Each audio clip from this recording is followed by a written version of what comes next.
S மக்களே, big pass second promo வந்துருச்சு. First of all original ஃபைட்டா இல்லை இவங்க வந்து க்ரியேட் பண்ணுறாங்களா அப்படிங்கிறதே தெரில. ஏன்னா நைட்லேருந்து அந்த வேலையை நிறைய பார்க்குறாங்க. ஃபைட்டை க்ரியேட் பண்ணி மட்டும்தான் அதை திருட முடியும். அது என்னமோ உண்மை தான். ஏன்னா இல்லாட்டி வேறு யாரும் அசரவே மாட்டாங்க. ஒரு சண்டை நடந்தால் மட்டும் தான் அசருவாங்கன்றதுனால அதை தான் ட்ரை பண்ணிகிட்டு இருக்காங்க ரொம்ப நேரமாக. திவ்யாவுக்கும் கமருதீனுக்கும் சண்டை. இதில் வேறு யாராவது இருந்தால் கமருதீன் மேலே தான் தப்பு இருக்குன்னு ஈஸியாக சொல்லிடலாம். ஆனால் திவ்யான்றதுனால 2 பேருக்குமே ஈக்குவலி கண்ட்ரோல் கிடையாது, வார்த்தையிலையும் சரி செயல்லையும் சரி. அப்படிங்கிறதுனால உண்மையான சண்டை யார் தான் யார் மேலே தவறு அப்படிங்கிறது தெரியலை. பார்வதி ஏதோ சப்போர்ட் பண்ணியிருப்பாங்க போல் இருக்கு. உடனே திவ்யா வந்து உங்ககிட்ட எப்படி பேசுகிறா, நீ சும்மா இருப்பியா அப்படின்னு சும்மா உட்காந்துருந்த அரோராவை பிடிச்சி ஒரு தள்ளிட்டாங்க.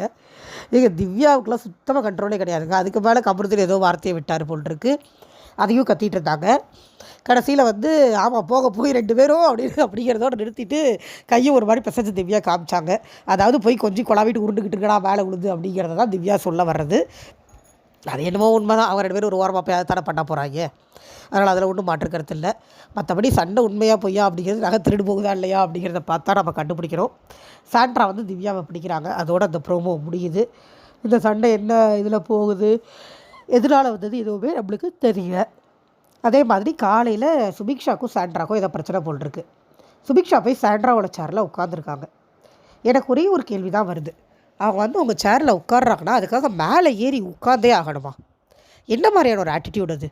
இதுக்கு எஃப்ஜே வேறு சப்போர்ட்டு.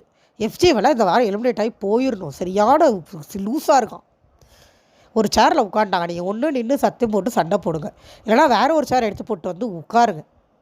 அது என்ன, அந்த சேரோட கைப்பிடியில் ஏறி உட்காந்துக்கிட்டு அப்புறம் நான் இடிக்கலை, கை பட்டுச்சு படலை, என் மேலே பழி போடுறாங்கன்னு சாண்ட்ரா உருட்டுது. சாண்ட்ரா கண்ட்ரோல் இல்லாமல் எதையாவது பண்ணிவிட்டு உருட்டிகிட்டு இருக்காங்க. அதுதான் உண்மை. சாண்ட்ரா அந்த வேலையை பண்ணியிருக்கக்கூடாதுங்கிறதா என்னுடைய கருத்து. நன்றி.